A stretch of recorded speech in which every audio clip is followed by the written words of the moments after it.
Hi guys, my name is Borodante, and welcome back to Overpaint, which means I go through my Patreon page and check out all the submissions that you guys sent to me in October. I'll have a look at all of your paintings, we'll try to give you some advice and maybe fix something. First patient is Haim. Hi Haim. Sup Daniel? Who's Daniel? I took your last critique to heart and believe myself to have... By the way, I am Daniel. That was just a joke. Don't get confused. No one was confused. I took your last critique to heart and believe myself to have improved a fair bit since last January. Still, there's much yet to learn. For context, my aim was to create a storyboard illustration, ? I'm not sure what to call it, but its purpose is to display a key moment in these characters' story in a more polished fashion. The focus should thereof be on interaction between the two, Holda to the left and Aerie to the right. They're in a bleak, dim-lit forest. Giant trees illuminated by a small break in the canopy. Through the foliage, I suppose. Aerie is ambushing Holda, who's naive and clueless. Aerie's hair shows her pathing. This is really cool. Very anime and dramatic and awesome. I wanted to convey the surprise in Holda, where I believe myself to have failed. Don't be that harsh on yourself. Something like a cat with its back arched, but I wasn't able to truly incorporate this into appealing shape design. I'm also a painting noob, plus this is my first time really photo bashing. Lost edges and implied form is something I've been experimenting with, but you let me know how I did. Sorry for the long text, K thanks, bye. Alright, let's have a look. Before I continue, the sponsor of this channel, Wingfox, has a new course called Ancient Fantasy Character Design, Dark Angel. In this 19-hour course, your lecturer that goes by the name Mist will share their incredible experience by covering the whole process of creation of this fantasy character. You will start with coming up with the design, drawing the sketch of the character, and then moving on with rendering and final detailing, covering all the little tips and tricks that make the artwork by Mist stand out from the rest. You will learn how lighting and materials work, how to plan an illustration involving the character and the background, and how to implement special effects and blending modes to make your artwork the most impressive. Get this course right now in the Early Birds fundraising stage. This way you get full access to the course when it starts coming out in less than 4 days for only $49. You can find the affiliate link in the video description. Now let's go back to the video. Alright, Haim, welcome back. So, a storyboard illustration, a key shot, right? Or just a storytelling picture? So you said you failed with gesture on our scared character here, but honestly I don't think so. I think the pose is readable very well.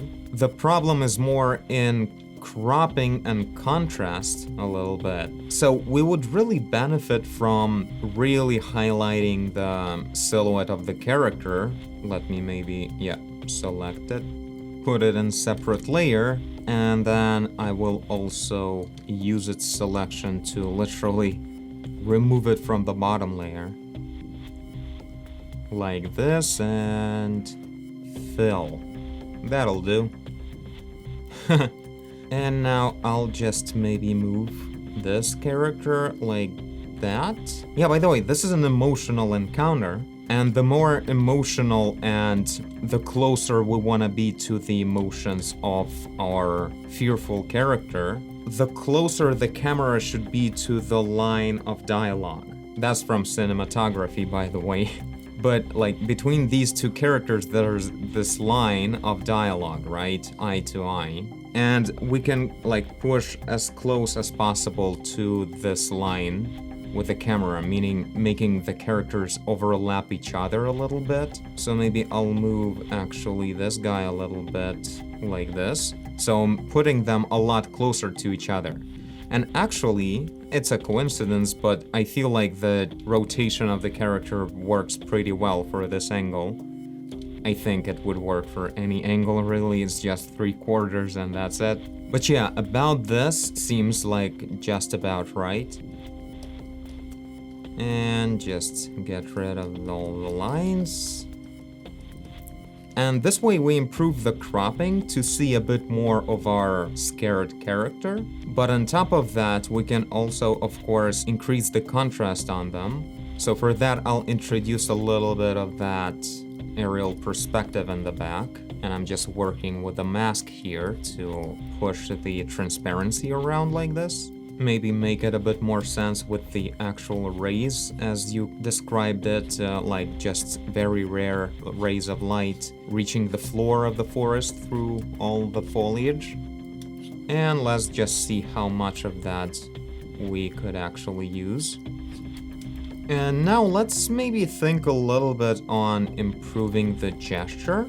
Maybe we would see a little bit more of that hand, and it would show a little bit more of this angle. That's like the broken hand angle. Well, you showed it, we can just slightly make it stronger for our view here, so we would see the broken silhouette. It works pretty well. Also, let me get rid of some of these outlines. It's not that hard in here because this leather is pretty dark already. In any shadowy part it will pretty much hit almost black, so you almost get natural outlines here if you just shade for realsies.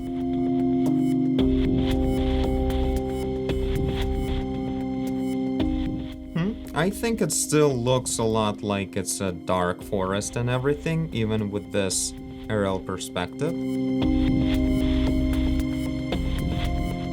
By the way, the photo bashing part looks pretty good. I didn't notice it until you pointed it out, which is a great sign. Also a bit stronger shadows somewhere out there, like we have a strong reflected light here, so we'll keep that in mind. But whenever we're not facing it, we can go pretty dark. I assume this is like the knee sticking forward like this, and then it's going downwards. So the downwards part will be facing this big spot of light, but the stuff at the top definitely won't. Plus there's apparently, I don't remember, is this a weapon? Yeah, there was a knife. This character has a knife.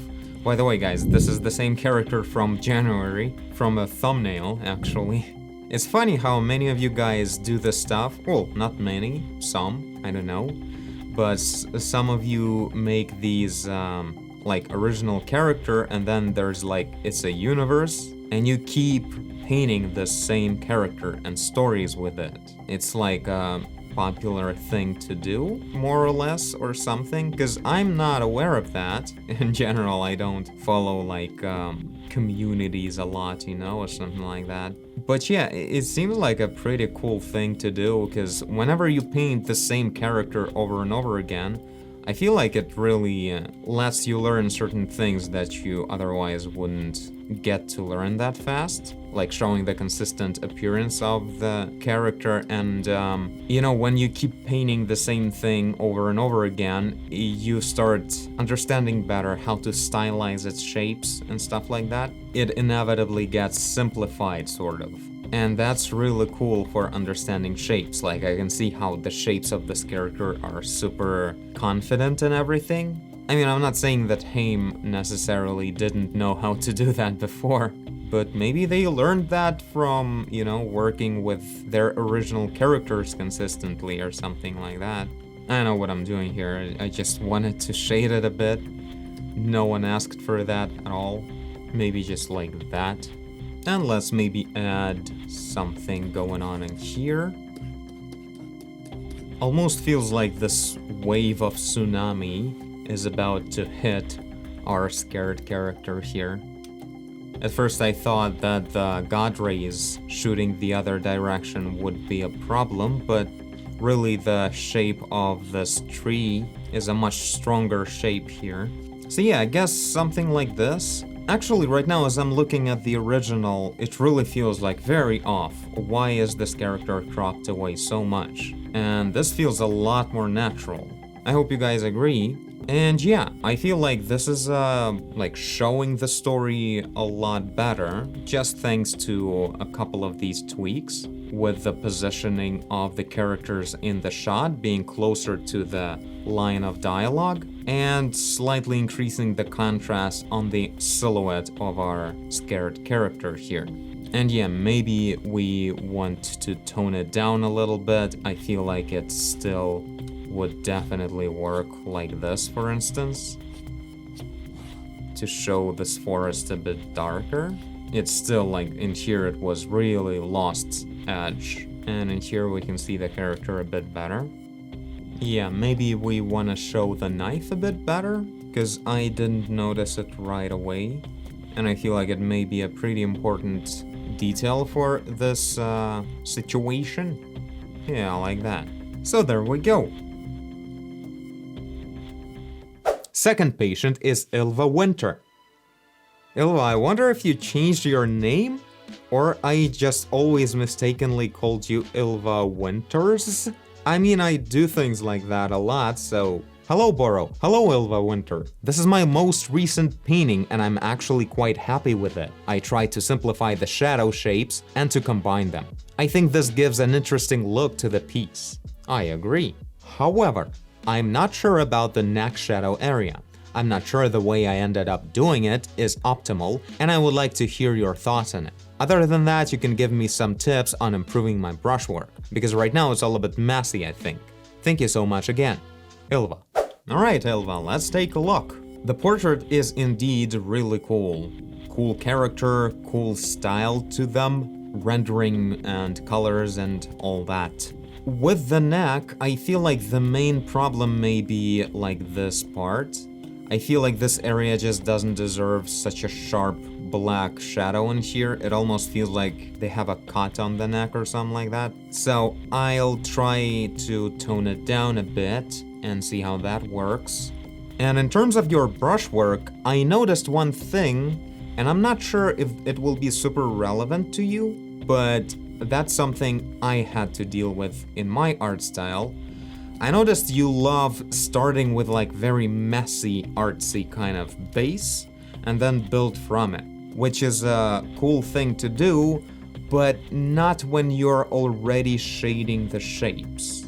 I used to also almost like intentionally avoiding actually following shapes of objects that I'm trying to render while I'm already like solving lighting and everything. But then when my whole shape design thing kicked in, and I couldn't shut up about it, that's when I realized that you really should start simplifying and shaping things at the very beginning, when you already have an actual shape in mind, even if you don't see the full detail of it, as much detail as you see it, like I know this is like a cylindrical shape, then go ahead and do like this gesture, that gesture, you know, this line. And then I think about, okay, we now break into this line and divide it into sections like this. And this is another shape. Make sure you send a message about, you know, this is a cylinder first, then it's broken down like this.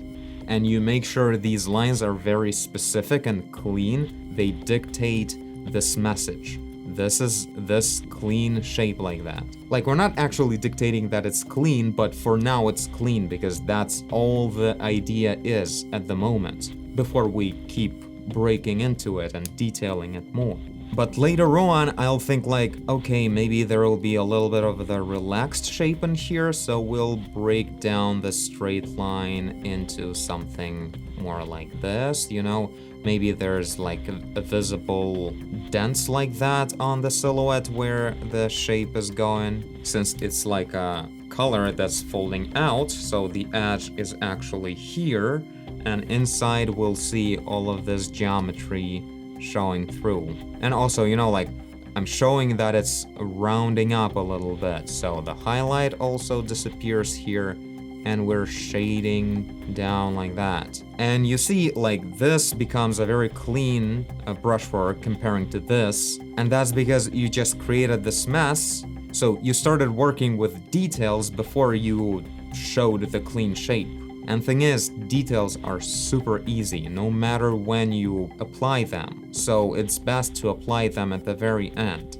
At first, solve all of this shape with as much gesture and clean messaging of what's actually going on as possible. You know, right now I can get in and like break it down a bit, and since it's all clean like this already, I won't be doing too much of a like meaningless mess. It's like it was started correctly and now it's easy to continue working on it in this clean and accurate fashion. And it's not hard because at first it was just big and simple strokes, and now these are small and accurate, but I already have all this very clean and strong base going on. So everything, like any stage, becomes very easy when you work like this.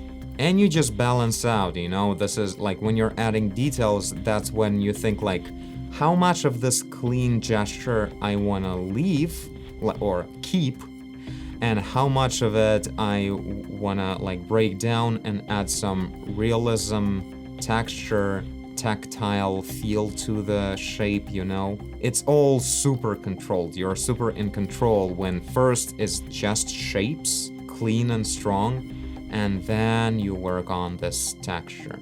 And like I feel like this highlight in here is super concentrated.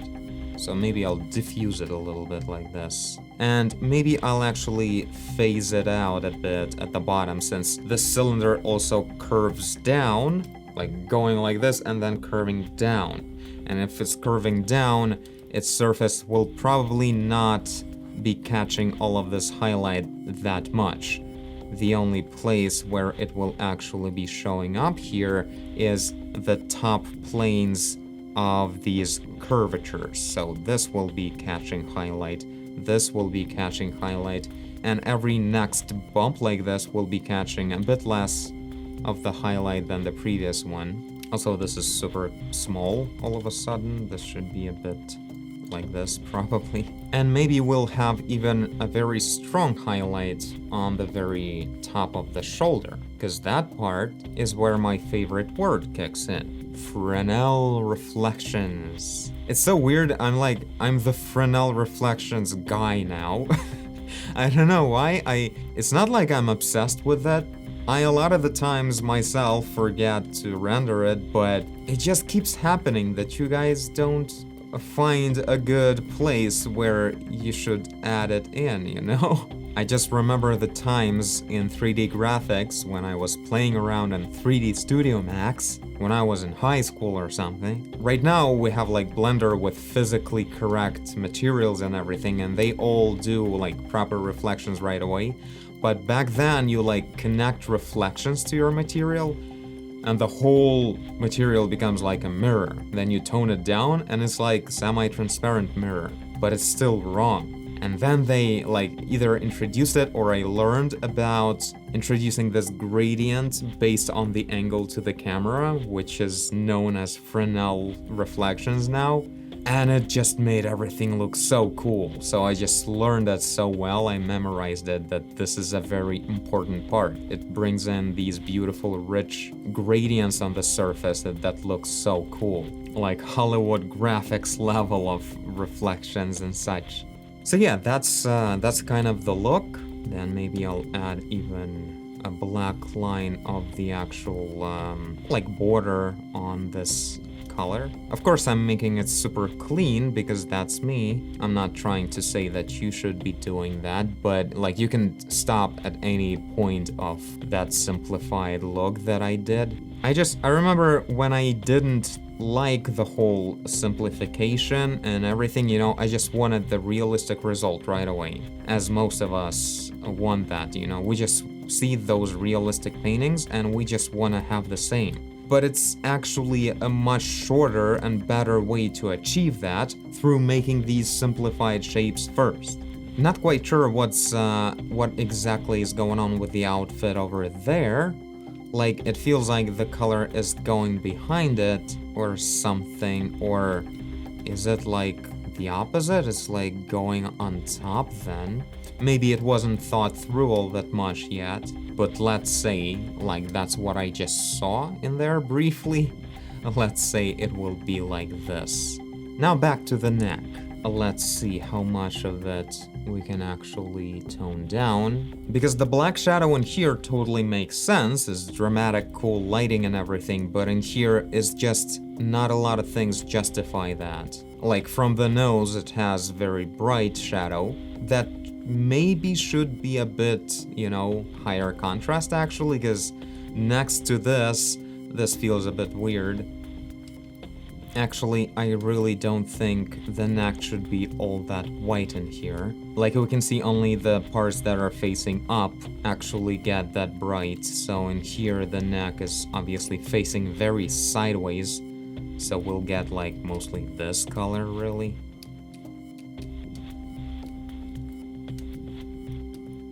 So yeah, something like that. I think I implied a little bit like we have this shadow falling down, and then I sort of broke into it a little bit. Like the base was like this, so we had the light hitting like this, and it's just a soft gradient, right? But then I broke into it in here with the Adam's apple like this, added a shadow from it, and then caught a little bit more light with one of these bumps, right? So 1 and 2. I don't know what they're called. But yeah, then increase a little bit the shadow from this muscle in here.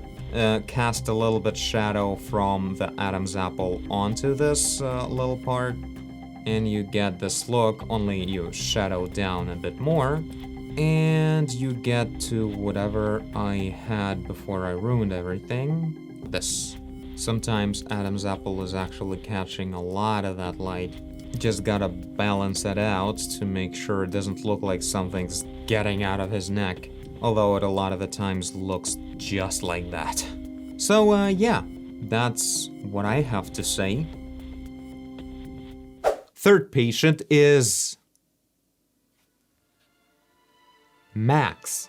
Hi Max. Hello Burrow, time for some paint. Yes. Hope you have been doing fine. I took quite a break from digital art. I started to paint a lot again and I have seen an improvement. But there is one big issue I keep facing. My artworks always look cartoonish and childish in a way. I think that comes down to shape design and probably inconsistency of shading. I would really appreciate your professional eye on my latest artwork. I'm slowly getting there, but also not really. Hope you will have a great time. Max.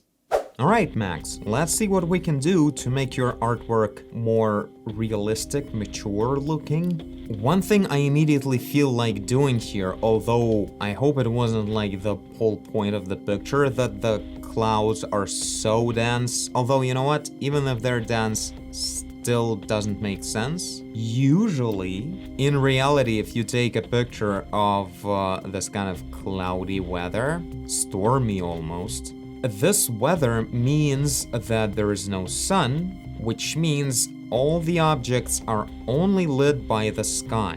And one thing we can always be sure about is that the light source is always much brighter than the object lit by that light source. So the sky should definitely be a lot brighter even than this white lighthouse. Now, come on, Photoshop, do the magic. That'll do. That'll do. So I'll just go ahead and make that sky a little bit brighter, not too much. Actually, maybe even from the bottom like this, so I wouldn't increase saturations. Kinda like that. Yeah, I feel the selection got really soft there. Let's clean it up slightly. Oh yeah, that's your brushwork.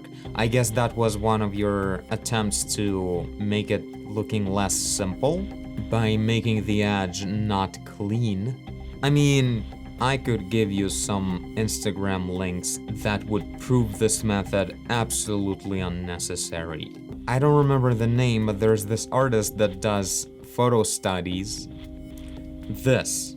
So, these are actually very old pieces of his, but you see he's going with very simple shapes And this is a different artist, but the message is the same. Super simple shapes, but things look very real, like they dictate the reality. Like it's also lasso selected stuff everywhere, super clean silhouettes of everything. Like it's not about that, it's about proper contrast, proper color, and usage of brushes like sharp edges, soft shadows, and combinations of textures, mostly like textures with realistic colors. And of course, the sky is much brighter than stuff on top of it.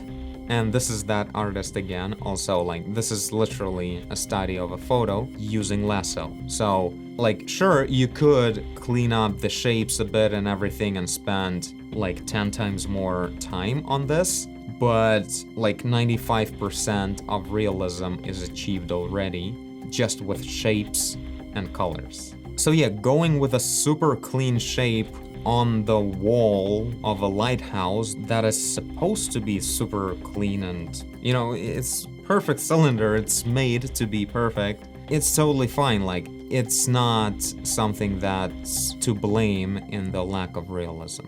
And yeah, the second thing I'll do is I'll tone down the brightness of the lighthouse. And yeah, maybe the water should reflect some of that stuff, so I would probably make water a bit brighter there. But it's really dependent on the situation. Stuff get very different in different conditions and such. But yeah, the main thing you should think about, like, when something doesn't look realistic, like overall, you seem to have done everything kind of right, but overall it's wrong. Try applying like a lot of blur on the image. Like, does it look realistic like this? Does it immediately look like some kind of low quality photo, you know, this photorealistic effect? Does it have that? And I don't think it does in here because it looks like a studio thing or something. Like, when I'm looking at the top of the thing, it looks good. But in here, something's very dull or something like that. And this way, boom, immediately photo, if you even make your eyes go out of focus on the image, you know? Or let's just do the same trick like this. You see, this is a photograph now. Well, kind of. Maybe even stronger contrast would make more sense. A lot of the times you actually don't get to see such a nice looking, you know, gradient like this. It's pretty strong. Like this is a pretty strong change in value. So I would maybe tone it down a little bit. But that's about the balance of, you know, realism and at the same time, how much of it you want to look like a very menacing, stormy feeling, you know, because it really has that originally. Very deep, very dark cloud at the top. And this way we're kind of toning it down a bit. But, you know, even in reality, we can totally have quite enough of those clouds going on because sometimes there's like a very high contrast, dark, huge cloud going on, right? Because it's storm. And then our blurry photo will look a lot more creepy with a dark top. But yeah, whenever you're seeing a building in the cloudy weather on the background is just the sky, the building is always darker. Unless there's like black cloud exactly behind it, but that's like the whole special thing you need to really convey. Then the lighting on the lighthouse would be a bit different, like the back would be darker because there's such a massive black cloud in there. That means that somewhere behind the shot, maybe behind the camera, there is a very clear sky that is casting a lot more light onto this lighthouse, that is making it actually actively brighter than that cloud. Like, clouds can look really dark, but they're still sky, you know, they're still pretty bright comparing to most objects on land. And maybe let's see how much of Fresnel effect we can get away with as I'm at it. Like, maybe in here, like, you see there's geometry going on. It's like this, and then it's a little hill, and then there's this flat part, and then whatever it's going down again because of the shadow. So this angle here is asking for being a bit reflective. So I'll just blend the sky color a lot and again, like this with the original color of the land, and just add a little bit of this. And I feel like in there it also makes sense. And it goes a little bit inside, like I'm keeping this space because like this gap is the reflection of the lighthouse on the ground. But of course some of it will get inside here because this is all super diffused. It's not a mirror, a very rough reflection. And yeah, reflections just love exposing all kinds of texture, tiny bumps on the ground, so you see it gets really textury in here, looking dope. I'm not sure what this is, just a bright spot of the sand, I guess. Not sure how that works. It almost feels like a spot of sunny light. I really don't think it's possible there, like it's probably not that. Yeah, as I look at it, it really feels weird, like sunlight. I'll make it super specific, like there's just some kind of line of brighter sand. Stuff happens sometimes in reality and nature, you know, like these lines of different soil or sand here and there. And I'll, yeah, add a little bit of it on the other side so it would look like we mean it. So yeah, something like this. Almost like turning on RTX now. I would definitely pay more attention to the shapes and like scale of these waves in here that I added. They were really fast detail. They just stand out a lot now as very raw brushstrokes. So there we go. The fourth and maybe final patient, for now it's final, but there's some more days in this month ahead, is Roddy Rich. Welcome back, Roddy. Hey Boro, back again for another round of learning. I took your advice previously about defining where my light was coming from. Hopefully the lighting from the torch looks believable. I tried what you did in my previous Overpaint submission for the torch light itself. I think it looks nice. I struggled once again with color selection and value, though a black and white overlay layer helped me a bit. The background is what I struggled with the most in this one. I wanted an underground, ancient tomb setting. I didn't really know how to make it look dark enough without making the background super dark. I tried putting objects and a creature in the image to try and place the main character in the room, but I think my perspective and probably composition needs improvement. Any help would be appreciated. I really look forward to seeing what you can do and learning from it. Thanks for all the awesome tips and content. Manuel. Alright, Roddy, let's take a look. Yeah, you really went all in on showing this lighting from the torch. This is really cool looking. I'll just maybe make it a bit more accurate and comment on how to make it work this way. But for now, I'm not sure if it goes like that, but for now I'll cut out the character and probably redo, like come up with a bit of a more fortunate looking background. As you said, you wanted like a dungeon kind of thing or a cave, right? And how to show it being big and sort of dark without just making it pitch black. Well, there are a couple of thoughts on that. Number one, if there are no light sources in a big cave, it will be pitch black, so we need to come up with another light source, which is a totally reasonable thing to do for a painting, or for a movie, or for a game, or for anything else. Like when you start thinking with light sources, you start asking correct questions, you know, like what kind of light source would light up this location, you know? And if it's a dark place, one important thing, like it doesn't have to be pitch black. You can see, did I actually add the selection? It doesn't have to be pitch black, you can see literally everything in that location. But it shouldn't be all lit by just one light source. One light source lighting up everything means it's a really bright light source, which means it's just not a dark cave now, it's really bright in there. But if you make a lot of small light sources lighting up details a little bit everywhere, just showing you some silhouettes, some, you know, spots of light here and there, maybe more torches. Maybe the warrior went through and, you know, maybe these are more torches that he kept. I don't know. He just went around and made sure that everyone else could see something in this damn cave. It's a light source warrior. And yeah, the monster is also an interesting thing. I'll start probably clean because right now it really feels like a photo of some kind of cellar or technical room. It really...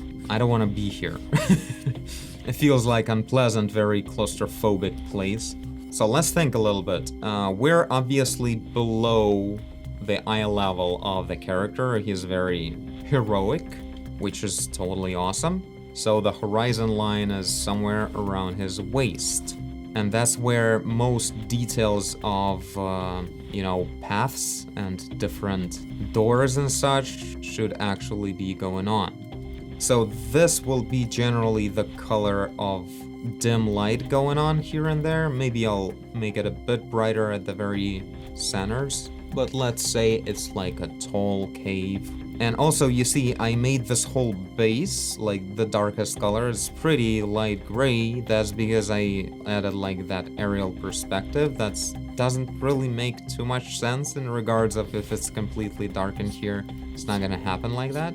But this way I can show that this part in here is much closer. And you know, there's just some kind of bouncing light going on from all these torches or something that are sort of a little bit lighting up this air in the cave. So some kind of wall in there like that. Maybe in here as well? I don't want to like perfectly frame the image, that would be lame. And yeah, you just light things up and then like fade it away into gradients a little bit. That's something to start with. And you just look for the shape of this cave. Some kind of huge stalagmite. And it's lit up by that light source as well a little bit. Like that. And the floor should probably tone it down a bit. So kind of imagining the basic shape of the cave while applying the lighting to it the same way you applied it from the torch. It's just there's a different torch in there doing the same thing. And yeah, you just paint some of the details like this, just with the light on top of that aerial perspective, because that's all you're about to see there. Like this big stalagmite is a bit darker, that's because it's like closer. So anything closer gets closer to this dark gray, and further away it gets to this light gray, and on top of that you add some lighting and that's it. And you know, maybe there's a guy showing up right there. I'll actually start it with a separate layer, and here's of this color. I'm like painting the base of his really dark to position it in the aerial perspective first, but then we can add a little bit of that lighting like that. And maybe those eyes will be glowing as well. There we go. Maybe I'll add a little bit of glow. Kind of like that. Now let's work a little bit on the guy. So I would introduce a bit of a, you know, more subtle values on the lit sides of objects. Like these parts, they're like facing over there. Yeah, they are catching the light a little bit, but not too much. They're close to facing away, so they're gonna get a bit darker. And this thing as well is like starts to facing away. So that's one thing. Oh, and another interesting thing, like I worked a little bit in here, like you already have that, like sharp edge, soft edge, because of the soft roll away of lighting on the cylindrical shape. And same thing we should be doing here, you know? So these parts are where the geometry just rolls away and it feels really cut off sharply. That doesn't really work well. Is this like a scar? I would also shade it down in this part, unless it's like glowing or something. And the hair in here should also already be dark since the face is casting a shadow on it. I absolutely don't have to change the design of the hair, but I'll just go ahead and do it because I want to. What if it will be useful, you know? Yeah, like that, just catching those lights a little bit with some hairs. Always add some floating bits like this hair sticking out and it's catching some light with its tip while the rest is in the shadow from the other hairs. Like, you see, this part. Also, the face should get even darker, because it feels like it's really in some kind of brown fog. Like, I get this is a little bit of the anime style, you know, just absence of eyes. But nonetheless, we can work with it and make it, you know, a bit more fitting into the realistic rendering, more harmonically, with more harmony.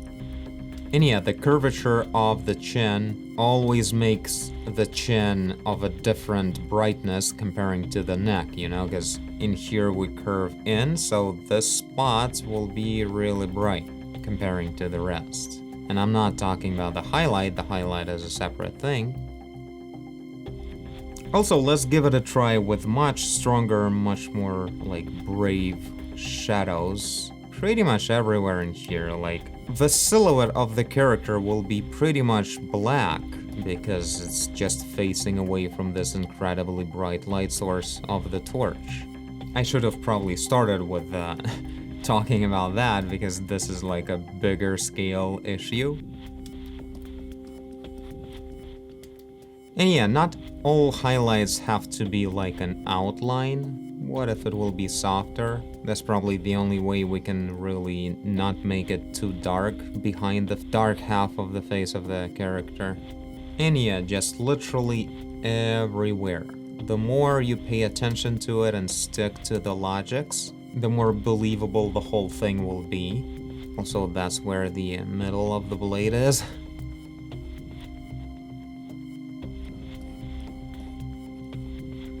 And yeah, since our character is the closest one to the camera, like it's the most important part, the darkest shadows on them should be darker than everything in the background. And even this part, believe it or not, will be super dark. Maybe ever so slightly catching something more in there.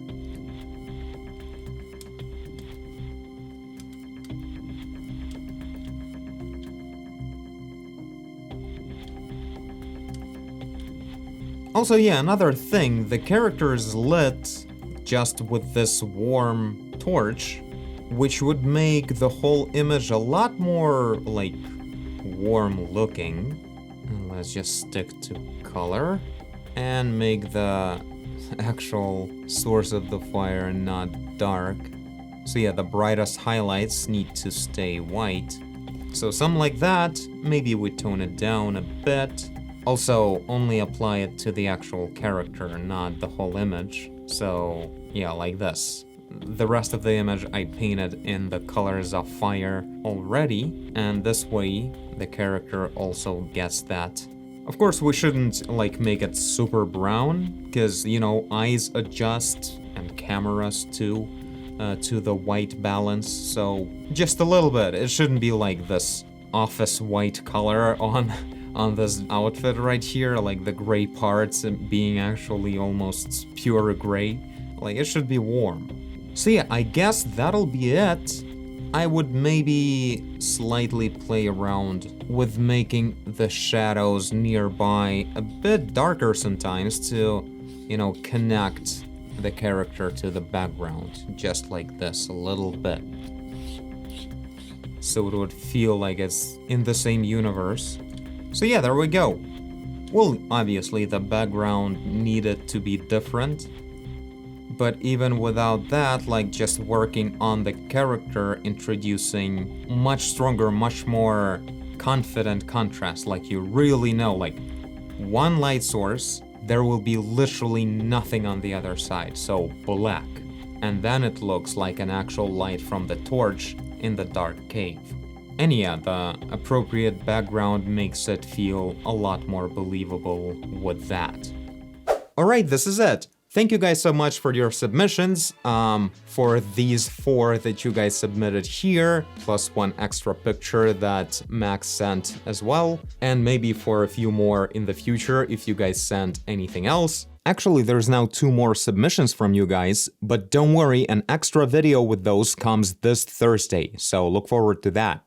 For what I worked with so far, it was a lot of fun, really great, just specific tips to improve the picture a lot. I think it worked pretty well. I had a lot of fun with it. I sort of myself figured things out a little bit while helping you guys, and yeah, some pretty cool ideas came out of this episode, I think. If any of you guys want me to overpaint your picture like this, the link to my Patreon page is in the end of this video. You become my patron in the overpaint tier, submit the picture with a message, and then I read the message and overpaint the picture. But for now, this is it. Thank you guys for watching, and I'll see you in the next video.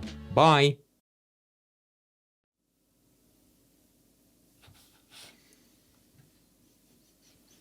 The smell is kinda weird.